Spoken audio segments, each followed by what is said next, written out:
Hello, everybody, and welcome back to Bourbon Over Baseball with your hosts Bob, Coast, Jeff, Matt, and El Presidente, Dave Bush. What's up, Dave? Someone.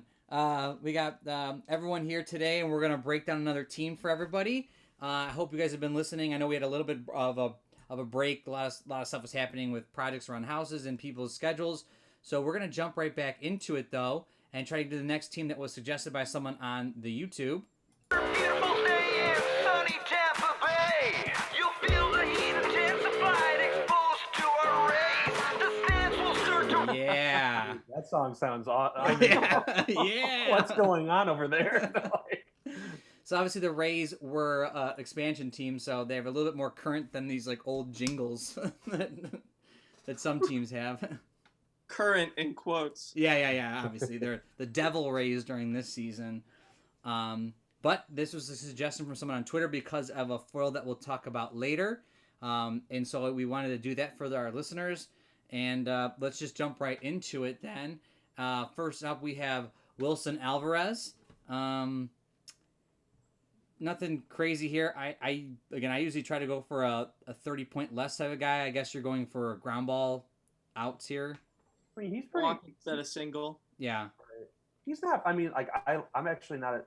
I don't hate the 17-18 walk, 19 single, and the 20 double. I don't love the 20 double, but I feel like that chart setup actually, you can usually get some guys for pretty decent value around there. I think like Tony Armas Jr. in the 2001 pennant run is on the Expos is like I think he's a control 4, but almost the same chart. And then he's like hovering, I think, around 400 points. Like, so I don't hate those guys because I think like for 360, like this isn't too bad. And control 3 typical 3 1 through 16 out is a 320, 330, but they usually have the double single. Right. And this guy I think has a higher ground ball range. What I really like is the framing they used on Wilson here, where they kind of kept the ball had in. him off center so that they could fit the ball right over the control bar.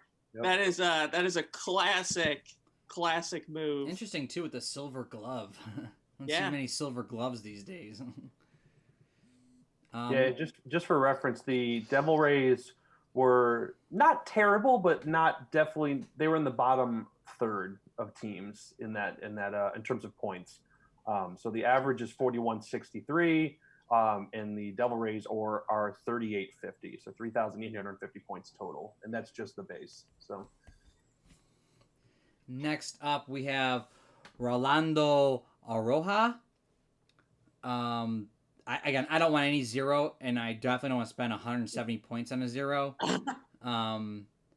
It's just weird when you see a person like this, and then they have I always say it. We'll get to it when we get to the Rockies, but Darryl Kyle and Brian Bohannon, who have like 10 points and they're like zeros, but they're like 1 through 17 out. I would like trade 160 points for one less out. Right, it's great because we're gonna once we get farther along into some of these cards, especially in the pennant run, this card's point value is going to make even less sense once we go farther. And then like it definitely compared to others, like nobody's ever gonna pick this up. Like, I've never seen him played. I've never seen this card ever played. I don't think there's any. I mean, what's interesting though is the monster ground ball range. But no, it's terrible. Next up, doubles. Mr. 3000, Wade Boggs. Slow guy, 220, not bad here. I find a lot of these guys interesting value at the 200-point range when you can grab a 9, but C-speed here, a lot of outs, a lot of singles. I love his jersey. Yeah, it looks so. It's such is that a spring training jersey? Because it sure looks like it. It should be their every game jersey, dude. Yeah, that jersey's amazing.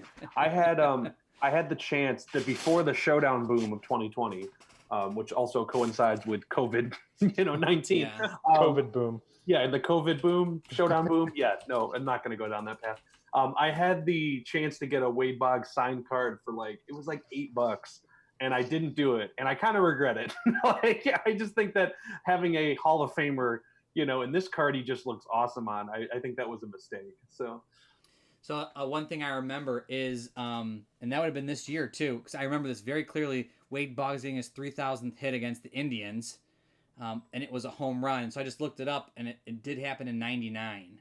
So it And would I- have been wow. it would have been for I this think that's card. why he got the home run on his chart. That's great. That's How a many great did he- reason. How many did he have that year? Let me pull it up. I know it's like 6. It's not many. 1999, 2. Yeah. 2 home runs in 334 plate If appearances. you hit So a home, if you hit a home run as your 3,000th hit, you get the 20 home Yeah. run. You know, Yeah, it's and yours, you know. I know Bill Miller is the third baseman that almost everyone used for 220 points with the on-base 9, and he has more speed and more defense. But I used this Wade Boggs all the time as a kid. Like this was the staple at third base for me. He was my cheap on-base 9. I got a few lucky homers with him, and obviously I don't care at all about So infield his defense. he was the first player to enter the 3,000 hit club with a home run. So Wow. that's what it Yeah, says. there was no way they could leave the home run off. Right, Yeah. right. Oh my god. The Indians pitcher was Chris Haney, which I do not remember. I just remember Wade Boggs hitting it, and I was like, "Really, a 3,000 hit home run? Did you just give him a meatball?" He might have. Yeah. So that's my little tidbit. I just remember that. But average card. It's funny that you played with this because I've never seen him played. Yeah, I mean, he was my spicy pick as a 12-year-old, mostly because I think it looks awesome. Yeah. No, it looks great. And that 1-to-4 ground ball is pretty bad. I'm Yeah. realizing, but Especially with C speed.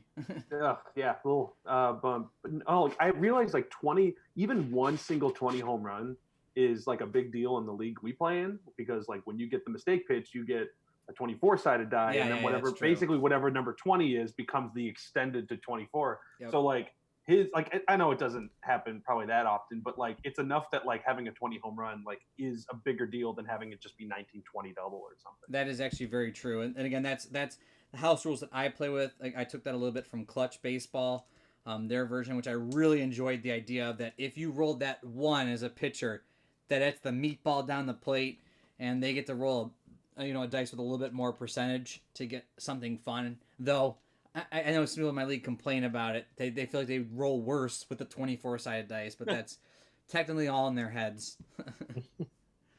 Next up, Miguel Cairo. Now, this is someone I actually do play with a ton. I love the 240 A-speed 8 with definitely plus fielding here. I don't mind the non-home run. This is a guy that just slides in nicely, not too bad value. I love getting A-speed guys. What do you guys think? That's great. I agree. Yeah. I mean, Feels one like to a five- steal. He's Right. always terrible for me. Yeah. But on an objective level, it's a very solid card. I get why it gets picked up. Yeah, I don't think he every ever year. did well for me in terms of batting, other than he got on base sometimes, and then he was able to score because of the A speed. Yeah. Right. And I and that's just what don't wait. Showdown 2000. Everyone A speed's got a 20, which is kind of ridiculous, but everyone is a 20 speed, which is amazing to have a 20 speed guy on second base at any point in the game. Yep, totally agree. What's that logo? Yeah, I was trying to look. I think it's like a It says something. It says Tropicana. yeah, maybe it's a. I'm trying to zoom in on it and see. I thought it says inaugural season. Yeah, it's definitely thought they- something inaugural. I thought they were 97, but maybe I'm wrong. Yeah, but the picture could be from then. Well, it might have been. I'm just trying to think. Flaherty has it on his jersey as well when we get there. You're I right. was just trying to Google search to see if I could Fernandez see does any. too. As does Sorrento. So yeah, we'll see a lot of it as we go. Well, But I'm just trying to see if anyone has a close up. yeah, and I don't see any old versions of it online. Though they do have a crazy patch later on, not in this series, but they have one called Thunderdome, which I think is pretty cool. Great. But I don't know what it is, and maybe it is the inaugural. I don't think it's the I think inaugural. it's what it looks like when I'm looking at Flaherty's card. When did the Rays come into play?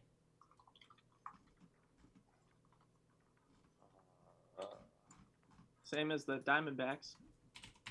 Was that I think that was like, yeah. 90? I thought I could have sworn it was 97, but maybe I'm It was wrong. 98. 98. Okay, so That's I don't know. Am I crazy that their team is was that the same season as the Diamondbacks too? yeah. those teams are pretty good for just starting like a couple years before. You know, The D-backs got a lot of guys real quick. They signed Randy. They were aggressive. I mean, they won a World Series, like 4 years into their history? Right. The Brewers have still never won. That's unbelievable. That's unbelievable. It truly is. Yeah. What was it? The Rockies came in with the Marlins. So that's all. That's what I remember, because I remember 93, I think, maybe earlier. Yeah, let's see here. This looks like, I was trying to see if that patch. It looks like it says inaugural season. It does. It says 95. It says, that's got to be it. It's got to be. Yeah. So that patch. No, it was the 93 season. Yeah. So the patch on the Devil Rays is the Devil Rays inaugural season, 1998, is what it says. Oh, okay. So it's so funny that they're releasing, now, like, again, we're the people that are going to nitpick into this, but they're releasing a set called 2000 with 1999 stats with pictures from 1998. Like, I mean, it's like, I get that they were, they looked at this, said, that's a great picture, we're using it, let's keep moving. Like, we're not going to overthink the fact. Yeah. I would hope that someone thought about it and now and was like, I wonder if a bunch of guys on a podcast in like 25 years are gonna nitpick this. Like, I hope that happened. I don't think it did, but that just reminds me of Peter on Twitter today saying he'll play my 96 set in 2026 or whatever. 30 years later, I'll play with this set. It'll be commemorative at that point. Yeah, dude, it's going to be ultra limited. You want to talk about first editions? Yeah. Like, how about only editions? Yeah. Next up is the foil in the set is Mr. Now, we can talk about this one since we know for sure Jose Canseco took steroids. Look at his fucking arms. Yeah. This dude is a meathead. Just a monster DH with 8, being a 16 home run here. But overall, I don't like to play anybody that's DH only, which, sucks. I was trying to fit him in my Who's Your Daddy challenge. God, that has been. I went 2-2. I didn't do any yet, but I'm still trying to build my team. This is that same Rays jersey we saw earlier too. I mean, I'll always love my Bash brothers. They're some of my favorites. And this card, obviously I think about Jose Canseco being athletic, but every time I think of Jose Canseco, I think of him as the Ranger when a ball bounced off his head. Right. Yeah. It looks like on this card he grounded out and didn't run to first. I mean, honestly, that's what it looks like to me. But he definitely really quick. Like I kind of this week was curious about like the number of foils and all the sets and and which teams had the most, which teams had the least. The Devil Rays between 2000 and 2001 only had 3. So Canseco's one of them, and it was kind of Esteban Yan or something. Is that one of the other ones? No. The Hernandez card. Oh. Yeah, Hernandez 2001, and then we'll get to the other one. Okay. But yeah, it started this kind of fun conversation about who should have been getting it, and like I think part of it, like getting in Wizard of the Coast head, is that they weren't doing it clearly based on who should be getting it, right? Like a lot of it, like they needed to sell damn cards, and so it was like a partial, who should be getting it, but also probably more, 75% marketing, right? What'll help sell cards. Yeah, and we talked about this recently to someone where we talked about, what was it as a kid getting into the game, and a lot of it, being a baseball fan, it was cool to have baseball players, but you wanted those names. Jose Canseco, Barry Bonds, Mark. You want the guys, So Jose Canseco is a name. So if you put him as foil, you sell more cards. Well, and he had a monster year too. I mean, he only had 500 plate appearances, but he hit 34 home runs. Yes, that's solid. He hit a home run almost 7% of the time. Over 600 plate appearances. He's a 40 homer guy. Yeah, solid. And it's amazing too. Just the Devil Rays, kind of remind me of the Orioles, where they have a lot of guys who are just like, oh, okay, I like this, and then it's like, oh, it's too many. Yeah. Number 7 and 8 hitters, number 5 or 6 hitters. But I mean, it's kind of surprising. Like Wade Boggs could have been a foil Hall of Famer. Yep. Fred McGriff, the crime dog. The Fred McGriff was one in this set that I liked. Technically, there's several guys in here who are sort of established stars that Tampa Bay went out and got for maybe too much of a veteran team. How many years did Canseco play with the Rays? Was it just this year? Yeah, and then they traded him in 2000. Okay. Yeah, I always like the Not Gaetti on YouTube. He'll post things like he'll always post like famous Rays player Jose Canseco or something. The guys that like didn't even play, they might have had spring training and then got traded. And there's like a random picture of a guy I've never seen in a jersey. Those are always super fun to see. He does those That's Twitter like my Cleveland Cavaliers legend Dwayne Wade jersey. or Shaq, right? Like, no, it's crazy because Canseco, like, he was an all-star, and Roberto Hernandez, who we'll get to, is also an all-star. But technically, in terms of WAR, Fred McGriff was the highest on the team, which I thought was interesting. So I mean, he's the 10, so best card. Right, right. I think he is like him and Roberto. I think are the best cards, but no, it's just like it's interesting to see how that whole thing shakes out. And Wilson Alvarez also was pretty high on WAR too. Yeah, it's kind of interesting that Wilson Alvarez had, not the best card of the starting pitching. Right. Yeah, exactly. Next up, we have John Flaherty. Not bad. You get your 7 here, which kind of stinks, and definitely don't like C-speed guys. But +8 arm, that's pretty good. Just above average here, and big outrange, which sucks. But he's got a little pop. A lot of single. Yeah. A lot of singles. He's not walking. I like the picture, the pose, but this is not the kind of guy I'm going for, but because I think he falls in that weird range. Another 98 patch on this guy's arm. But yeah, not bad. Yeah, he usually gets some attention in ours just because they like the 8 arm. Right, the 8 arm, but he feels a little expensive even for all that. So. But I guess 18-20 home run on base 7 is like if you're already getting the arm, then that's like enough of a that's a decent Yeah, it's not 7 or 8 bad. hitter. Right, exactly, like perfect 7-8 hitter. Next up, Roberto Hernandez. This guy's obviously fantastic. You love a guy that obviously has the no doubles, but now you're talking about a typical 5 to 1 through 15 out guy. Not getting the doubles, closer, very solid here, decent ground ball range. 180 is pretty expensive when you can think of like John Johnstone and people like that. But obviously closer bonus here always will pop him up to around that range. Bonus. Yeah, he's so good. He's so damn good here. Like even for 180. Man, I feel like I need like a closer bonus button. Closer bonus. Like we need like a sound bit or something. Yeah. Like it's happening enough, right? But then it's like not gonna happen anymore. Like after we're done. I don't know. For only 10 points more, I could get Benitez or Scott Williamson for a whole tier up. Yeah. I never used him. I feel like he's been used just because the no doubles, but that's about it. Like, you're talking about just a regular standard 5 1 through 15 out guy, but the problem is, and Jeff knows this, is there's so many good relievers and closers in OO. And you look at our sets now, and you're like, fuck, I wish I could find a couple of these guys. Right. No, for real. Like if this card existed in our 2019 season, just the these statistics or the card. Yeah. No, he would be going second or third round. I just feel confident about that because it's valuable enough. Yeah, we just don't have enough good relievers in our leagues. All the relievers go pretty early and big chunks. But obviously in OO he probably falls beneath the tier. But I love a guy with no doubles, so this guy's fine. But it is a little.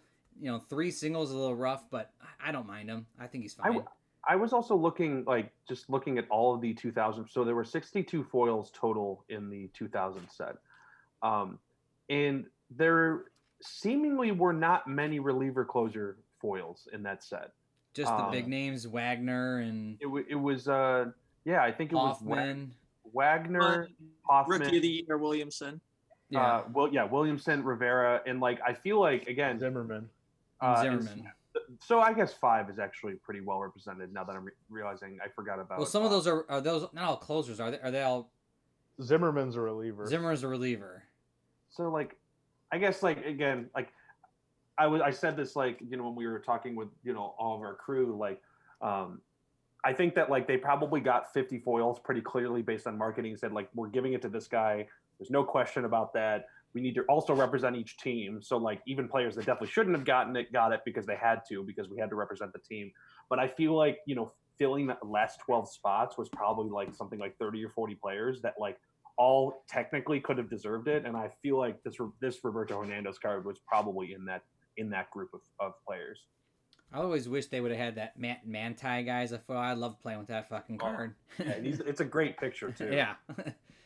Next up, we got Dave Martinez. Actually, I think I was working on a Dave Martinez card for the 96 set. But again, your standard 200-point player fills a whole chart here, which is pretty cool, but nothing crazy to speak at, just that he's decent value.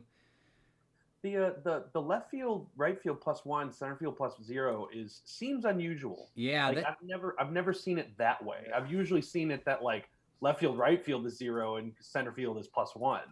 Like, am I crazy there? He was their emergency center fielder or something. Right, and he fucked up. And then is this the Nationals coach? New? Oh, really? Yeah. Wow. That's awesome. Good catch. So the reason I was looking at him is because in 96 he played for the White Sox, and he was a pretty solid card. He had like a 393 on base, but he like had +3 center field, plus like 2 left field, right field, and it's like A speed. He had like 15 stolen bases and whatever their metrics were, rated him very high. And so I was like, this card must be really sweet. But now seeing it 2000, I'm like, kind of fell off a little bit. But it was the end of his career. I mean, he started in 86.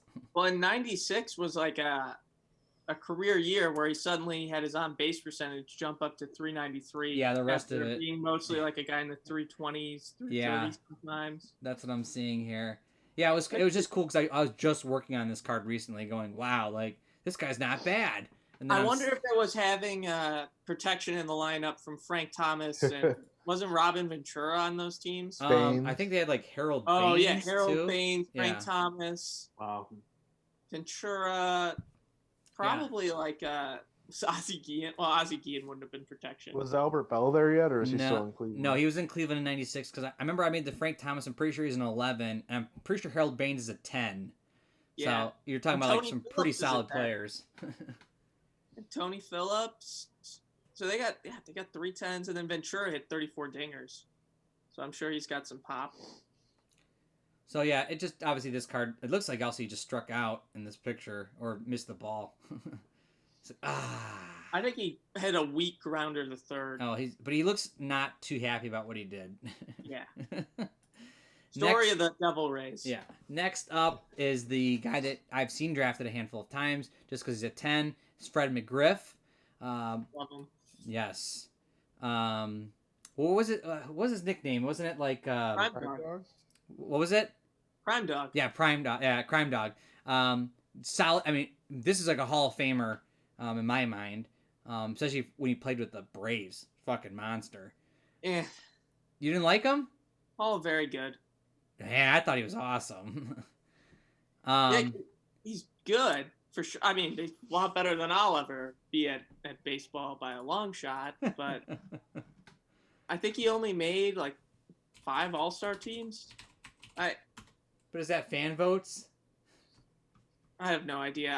I know he, and maybe it's because he played in the steroid era that he kind of is getting shafted in my mind. Right. Because he's kind of, if he had played his whole career in the 70s and 80s and hit 493 home runs. I also hate that he hit 493. Like, man, you couldn't get like 7 more, but he really just kind of was done. And to be fair, his 162 game average, this might make me reconsider, 32 home runs per 162. Yeah, with a 377 on base percentage. So he's like an on base 9, homer at 17 for career. Yeah. Probably home run at 18 with the plate appearances, but still, that's a very good low 400s type of card for 19 seasons. Yeah, I think I just remember him being good because he played on like the 95 Braves, and I remember the Braves that year being good. That wasn't his best year, but it was just like a really good team. He's consistently a very solid on base 9 or on base 10 who's going to give you like solid pop. I think it's just like when I think Hall of Famer, I always think about the guy who put up the 500-point season here or there. Yeah. And I don't think he's that kind of Yeah, player, but the longevity, I have no played for problem almost if he 20 gets years. in, really. God. Yeah, I just wish. I think he would have got fared Tricky. better if he got like fan or Hall of Fame voters like their numbers. Like if he hit 500 home runs, or if he hit 3,000 hits, or like he needed like a number, like something quantifiable. I needed to bat 300 or something. Like he's like just below all those like big numbers that you like to hear. And that's why I just have him in the very good, even though is there really a difference between 493 and 500? Yeah, exactly. I think it's just that he's not in that club, so people go But overall, the card average, a lot of singles here. But you're talking about now a 10 that can home run 18. You're always happy with a guy like that. But there's a lot of power first baseman, so he does fall behind in this set. If he's very similar, if I remember, just because I picked him up. I think the 2019 Carlos Santana is also he's not speed C, but he's like a speed B. He's 17 double, 18 to 20 home run. Lots of walks. Right, he has a lot of walks, right? Because I picked him up towards the end of our draft just because I would have liked to have a 10 that I don't hate leading off with. So I think he's slightly faster, but no, like in McGriff, like he consistently batted third in his lineups, and that makes a lot of sense, just based on this card. So, but yeah, I mean, for 430, it's a stretch. I wish there was like a more doubles potentially, but I mean, three spots of home runs is also not bad. Next up, we have Paul Sorrento. I just remember him, former Indian. Yeah. Look at that walk range. Woo! Wow. Wow. Talk about a guy who looks like he's been hitting the gym hard. Yeah. he's ready to go, man. Yeah, he's got like a first baseman's glove on too in this picture. He's also Wasn't he a first baseman for the Indians before before Tomei? Over? Yep.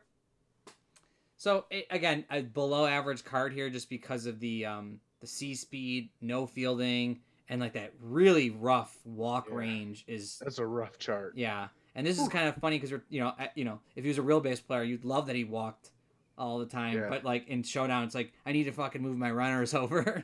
Right. I like the only thing I think you could see for this guy is like, yeah, he's a 9 and like, he's your 9th hitter and he gets on base maybe for your first. I just like, but even that feels stretch. And like the no defense, like I just can't. Like this guy is like instantly off my radar. It's like there's nothing even redeeming enough to like slightly make up for having a +0 outfield or left field, right field. Yeah, I'm not a big fan of this, and that's why he sort of falls below that 220-point range. You see a lot of like solid 8s, right? But he struck out in almost a third of his plate appearances that year. How many did he? I mean, did he walk this much? I mean, yeah, he walked 49 times in 348 plate appearances. So basically, like 1 in 7 at bats. Yeah. Okay. But he struck out 101 times in 348 plate appearances. Dude, he should have been 1 to 6 strikeout. Yeah, I mean, his batting average to on base percentage difference is almost 120. Wow. From 235 to 351. I feel like this card's a blessing. Like, here we go. Well, I don't think they did 1 through 6 during the 2000 set. Did they do it? It's 2001. Does that start showing up? I think they started in 2001. Start boosting the on bases a little more. They clearly, like, it's funny to me just because, like, and again, like, no doubt, like, they were feeling this game out, trying to figure it out. And we know they did thousands of play tests, but, like, it seems like there were these little rules they said, like, no, we're doing this. Like, like, we're going to do 1 to 5 out. Like, that's the most. Like, and it's just like, what? Like, I don't know. Okay. Wizards of the Coast is notorious for not play testing enough, I think. So, I don't know. Right. I think they just kind of shot him out there. Said he's fine. I mean, we don't really play test ours. We just kind of look at him and go, that seems wrong or seems right. But we've played Showdown enough to know what we're looking at. Next up, Bobby Witt. So what about Kevin? What was that? We're going out of alphabetical. Sorry. Oh, it's whatever Matt gives me. It's Bobby Witt. Yeah, I took the picture in the wrong spot, I guess. Oh. Yeah, but like, here's the crazy thing about this. What it was Arroyo was 170. Alvarez. Oh yeah, Arroyo. Arroyo No, yeah.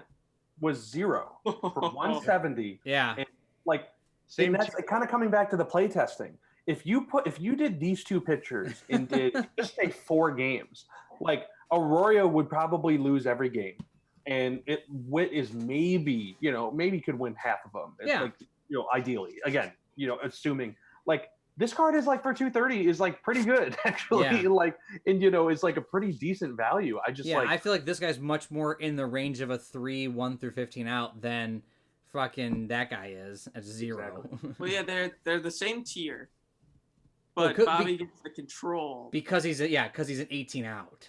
even though Bobby had a WHIP over 1.7 and Arroyo's was less than 1.6. So no one knows why. And Bobby's ERA is like 0.7 higher.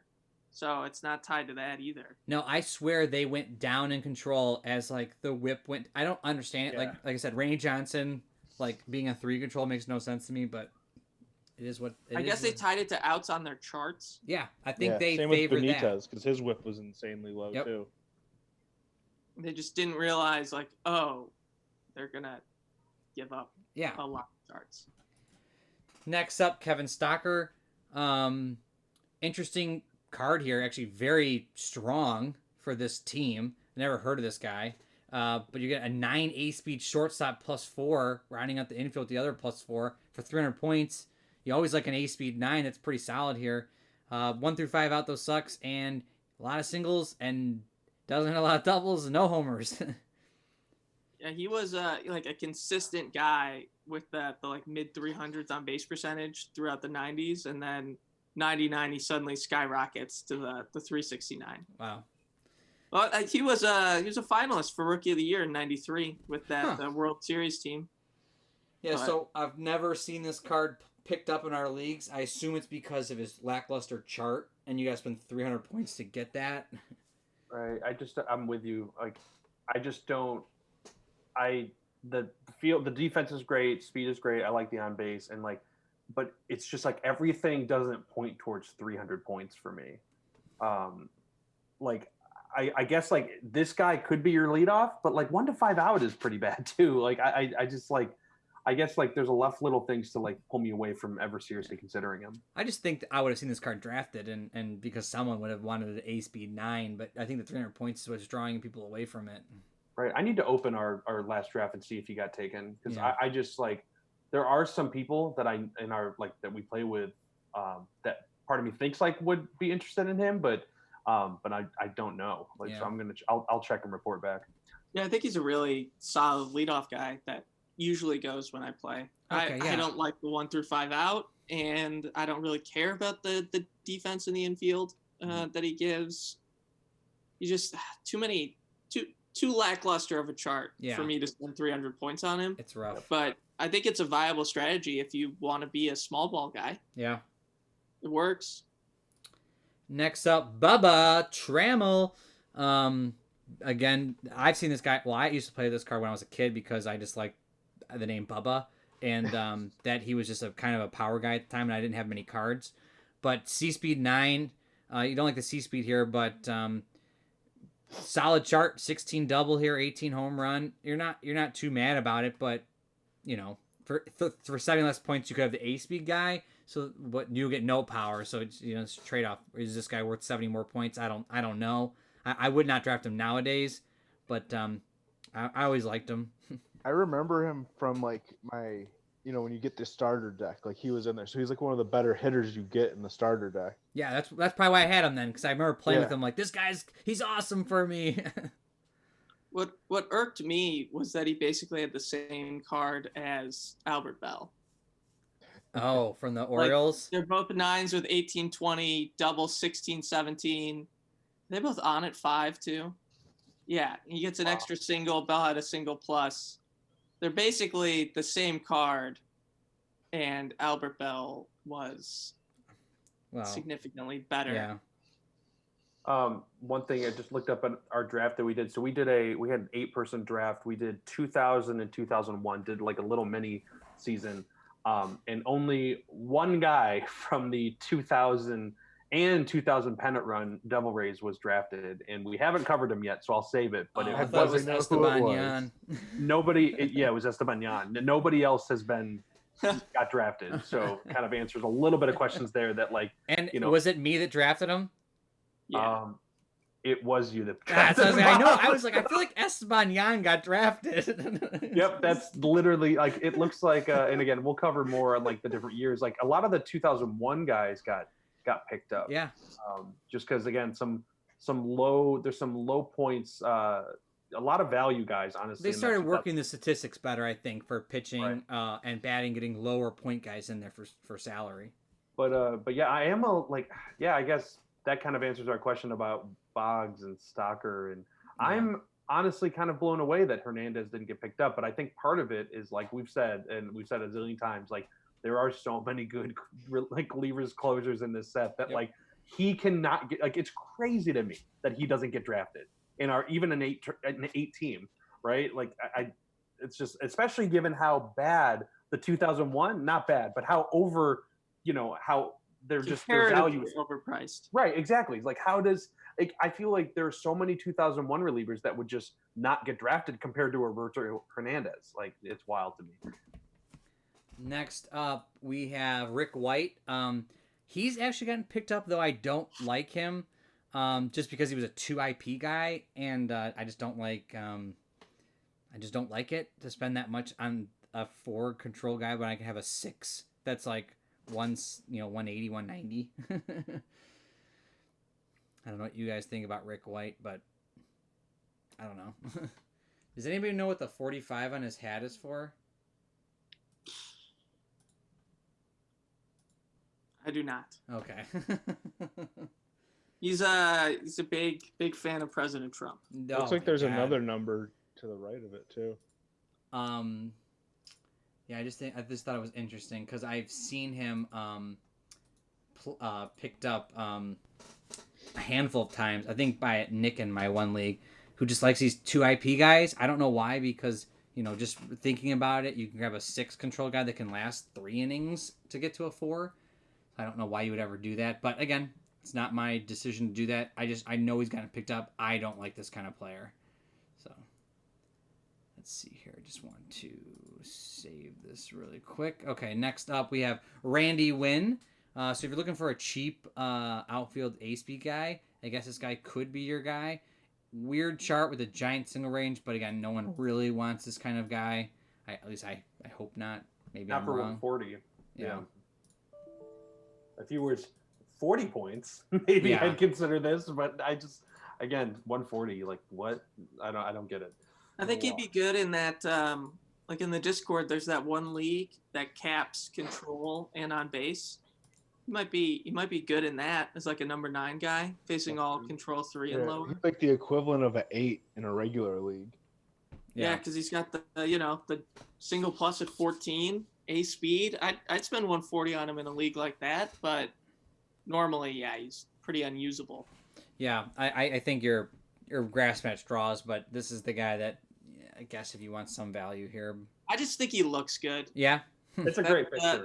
That's a big thing for me. He's the rare Rays hitter who looks like he just hit a strong line drive to the gap. Yep. Right. And he's like, can I get to third on this one? Dude, in his action pose, like look at his bat. Like they Yeah. kind of captured that bat moving pretty well. Like, Yeah. I gotta say. Next up, we start to get into the pennant run now, and we got Vinny Castilla, the former Rockies guy, and now we got the 170 with a little bit of pop here within our 6.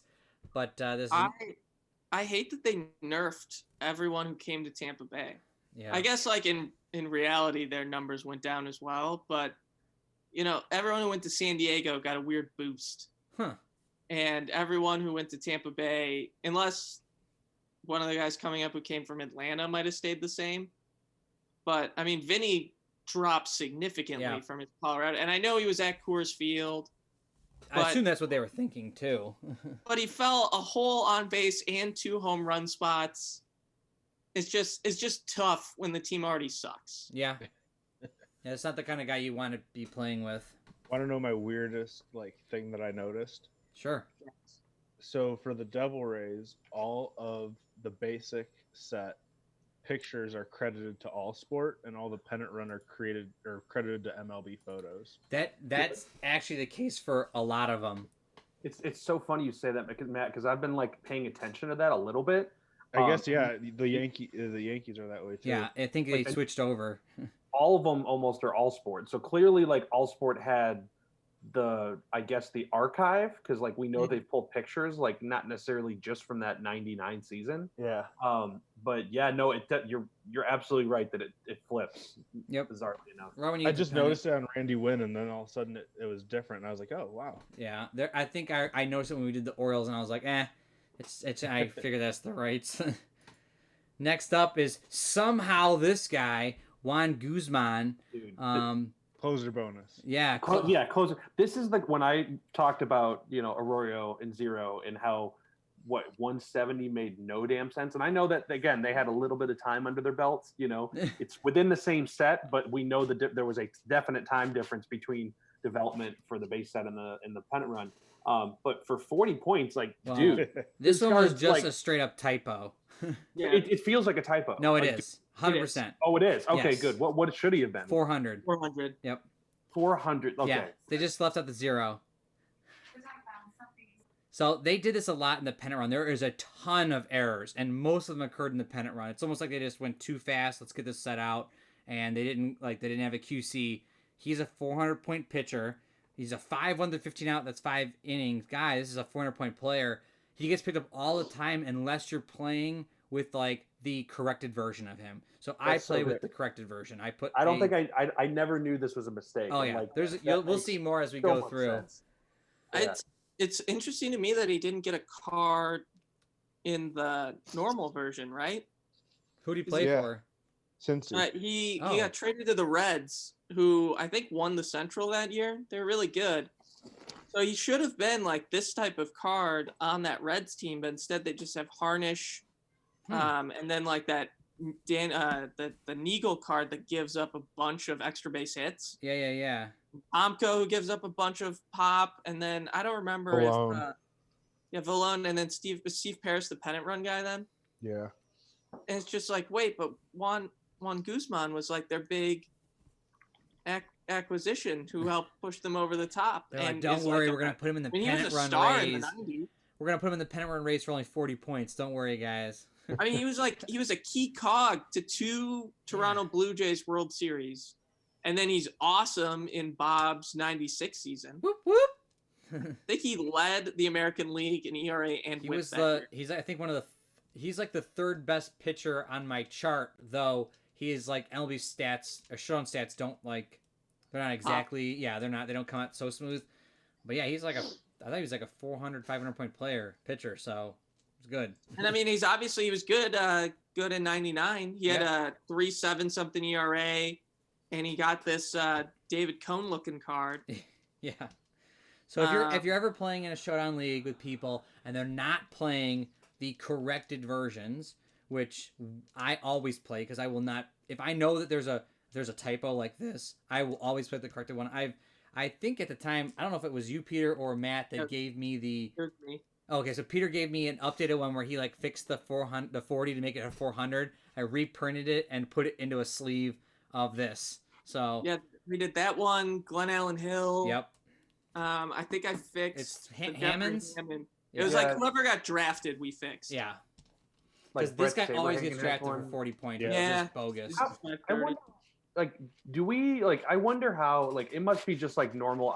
I've followed a couple games that do get released now it actually get aren't from 20 years ago, and seeing them do the updates is kind of bizarre to me and somewhat tough to keep up with. And there weren't that many, it looks like, from the 2000 season, but I'm curious to know how Wizards of the Coast actually fixed all that back in the day. And I mean, I think everybody knows that there's no way Juan Guzman was in any tournament deck without actually being 400 points. Yeah. I used them all the time in my league, but mine was such a small league of young kids like my age, and we didn't know that it was an error. Yeah, at the time I never did. I had him and Saberhagen in my rotation. Yep, that's another guy. Yeah.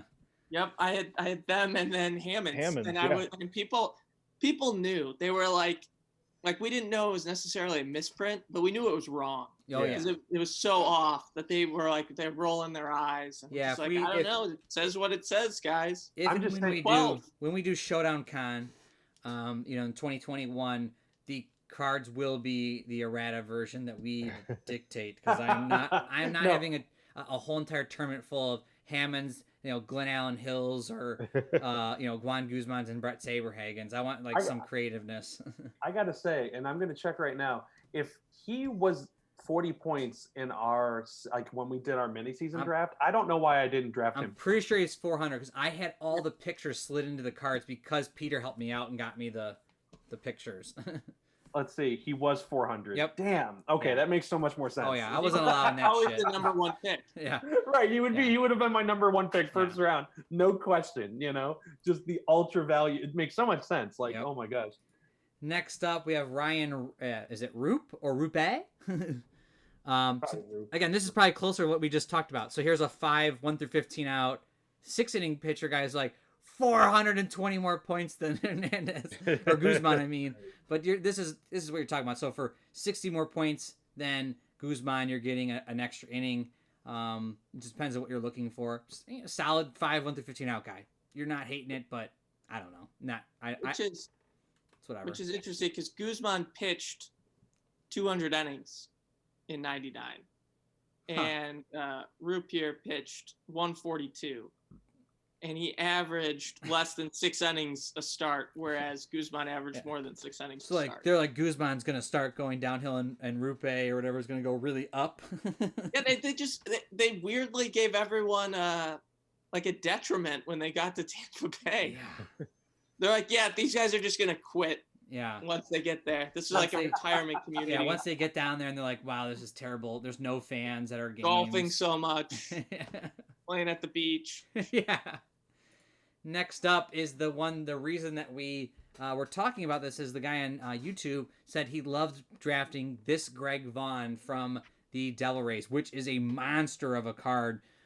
It's obviously sucks with a 7 on base, but you're talking about an ace speed guy who has a +2 outfield, not many outs, and a 15 home run range. Pretty solid card. I'm surprised he doesn't get picked up in our draft. I'm surprised it wasn't on there. Well, it's because of his 7 on base. Yeah. But there's enough other things to make up for that 7, and we know that maybe it's just because the pitching is too good in this set to have a 7. I think I think that's the bigger reason. You're talking about in a small draft, people are going to have 4, 5s, and 6s. This guy's not getting the advantage a lot in a small draft, right. But if this card for 360, are you saying 360 on a 7 versus if I'm getting a 7, it's because I'm trying to go to a 100-point player to save value. Right, but there's enough other things the +2 out left field, right field is huge. And a speed card is huge, and there's enough where if I'm losing the on base, that's not great. If this card if you just took out Greg Vaughn, added in some 2019 player, put this Javi Baez. It's Javi Baez. He doesn't do consistently that great, but yeah, call Kevin. Let's ask him. Yeah, no, he and he's he drafted him again. So I don't know, that's the definition of insanity. So, but man, I think that with less good pitching, kind of being prevalent in current seasons, this type of card would go bonkers. But I don't know. I mean, again, I've seen him drafted. He's solid, but I've seen the other version actually drafted more. For 50 more points, you get the 8, but you lose the home run. It's still same home run tier. Yes. It's 15 to 20. So the percentages of giving 5% more charts roughly work out with the 5% less homers on the chart. But you get 2 more outs on the Reds version. It's kind of he had 45 home runs that year. Yeah. And this is a 33 home run type of card. Yeah, and the one for the Reds is a 36 home run one. I love typing in Greg Vaughn on just Google and Showdown and seeing all the ones you created from the site, the 98 version. They are starting to flood the Google search results. Yeah. 100%. The 98 version is fucking stupid. Well, yeah, you got to the 50 homers. Yeah. So in the 98 version, he's an 8 A speed plus 2 outfield, just like this, but he's got a 14 home run and only 2 outs. I mean, he's a fucking monster. Well, yeah, and he should have been a 15 to 20 home run like A-Rod. Yeah. For this set. Yep. But what are you really gonna do? And but hey, it's a fun card. I mean, if you have a deeper league, I think you could definitely find room for a card like this, and you wouldn't be upset. Also, a blind draft, you'd probably be super stoked for this kind of guy, or just any kind of draft. But the guy on YouTube really liked playing with this card apparently, so I'm excited to talk about it because again, it's another foil for the Rays, and it's pretty cool. Yeah. It looks beautiful too. Oh yeah. Yep. I just wish he was better because I think Greg Vaughn, Albert Bell are some of these guys in the mid 90s who were awesome, who have sort of been lost to the sands of time because they're definitely not in the Hall of Fame discussion. Yeah. But they were absolute monsters who deserve to be remembered. Next up is Gerald Williams. Again, now we're talking about He dropped too. Yeah. So we got a 7 here. This is where did he come over from the Braves? To Yeah, this? and so he was 260 points on both the Braves. He had another single plus, and I think he had less outs. Yeah, so nothing. It's less of a hit, but it's still at least he gets the outfield, so he can play center field this time. True. I just would rather have for 100 more points Greg Vaughn. I guess okay. So instead of losing a single plus becomes a double. Okay. So that's what happened. That's nice. They basically they just made him slightly different, same value. I like this look of this card better. Yeah. I just love the way that the Devil Ray cards pop and feel so unique. And I don't like that they went with the more muted color in the 2001 set comparatively. And last but not least is Esteban Yan. We got the guy I drafted in the 2000 set, which again, I loved it because I was trying to, at this time, really try to play with new strategies, and I really wanted to try a no-double strategy. And I was like, give me a reliever that I'm barely going to use, that doesn't cost me a lot, that I could still play in a pinch that has no doubles. This was this guy, Esteban Yan. For 50 points, I get a guy with no doubles. That's a 1 through 15 out. That's a 2. Great for 50. Yeah, I thought it was awesome, but I think I barely used him. How'd your team do, Bob? I think I have it. I didn't do well. You know what was funny is I forget who one of my starting pitchers was. It was someone from the Braves. I'll bring it up, Bob. I actually have it. Okay. It was Glavin. Glavin. He did so bad for me. So bad. I was like, I'm gonna crush this league because I got these pretty solid pitchers. Like I think I had Roger Clemens, him. These guys had no doubles. I was trying to find value. They got lit up. So it didn't even matter, like, my team. Glavin went 0 for 4. Yep. Awful. All 4 of his starts. He had an ERA of 9.3 and a whip. I mean, it wasted my salary. I don't get it. And, like, I actually, you used Esteban in 3 games for 3 innings. And he had an ERA of 24. Woo! He didn't work out. But you did. I will say you did use our boy Alan Embry. Yeah. He did almost 16 innings, ERA of 1.72. So who was my other 2 starters? I had Roger Clemens, Glavin, Pat Rapp, and Jay Wittesick. So I like that Wittesick. The Wittesick one was good value. He was 2 for. It's funny. You're 3 and 4. Pat Rapp and Wittesick were both 2 and 1. So they did okay. And actually, statistically, Jay Wittesick was your best pitcher, which doesn't make a lot of sense. Like, well, it's small sample size, but the big thing too is it's kind of that lesson that tier matters more than doubles on chart. Yeah. At the end of the day, like the guys who are a better tier and get more guys out matter more than if a base runner advances 1 more spot. Yes. On the whole, over a whole season, typically. Yes. The only time you want to be looking at the no doubles is when you're looking at guys in the same tier. And you go, who's more valuable within this tier that I'm looking at? You go, okay, I'm going to lean toward the guy with no double because he's not going to hurt me as bad. Or maybe more walks than singles. Whereas, because Tom Glavin's a tier 4 in this set. And so as your ace, you're sending out a tier 4 against a bunch of tier 2s and tier 3 guys. It makes sense that he went 0-4. He's completely outmatched. he would get killed, and it was just like, I swear I was getting like hit for nonstop singles like all day. Yeah. I was like, oh wait, no doubles. I let up like 3 singles in a row. I'm like, sweet. Like Esteban didn't do. He showed up for the first game. Still gave up 1 earned run, 1 walk, 2 hits, and then it was the next game after that he gave up 5 earned runs. Like you must have just like. Oh yeah, at that point, way over. And that's why I like and people obviously you guys could. We're sort of getting off topic here, but we've done drinking tournaments, and when you lose a game, you're supposed to drink the difference that you lost in it, and what it does is it deters people from just leaving people getting blown out. Because if you like give up 10 runs and you're like, fuck it, I'll just leave this guy in, you gotta kind of drink afterwards for the amount that you did. I mean, Esteban's face right here looks like he has already given up 3 runs and he's sort of resigned himself that this is a 3-1 pitch that it's about to go over the fences. Yeah, he's serving this one up to Manny. He's like, and Tomei's on deck. Oh no. Ruh-roh. Wah, wah, wah. Honestly, I thought he got drafted though in 2001 I mean. I'm trying to look up his card real quick. Didn't he have another 2 control card then too? No, but he's a 2-inning pitcher. That's okay. But he's a 40-point pitcher with a 3 control for 2 IPs for some reason, and he gives up a home run. And I think he got drafted because he was only 40 points. I like the lighting on this card is amazing. Yeah. The way that 2001 Esteban is lit up. Like the sunny day, wherever he is. I think they're in the road grays, which makes sense because inside Tropicana you wouldn't have this. But the colors on the jersey pop so well. Yeah, it's a great picture. It's a great card. They really should go back to that Tampa Bay style font and coloring. Maybe that's just the nostalgia in me, but I love that design. Yeah, I don't know. I can't remember what year they dropped Devil. They dropped the Devil. It was 2007.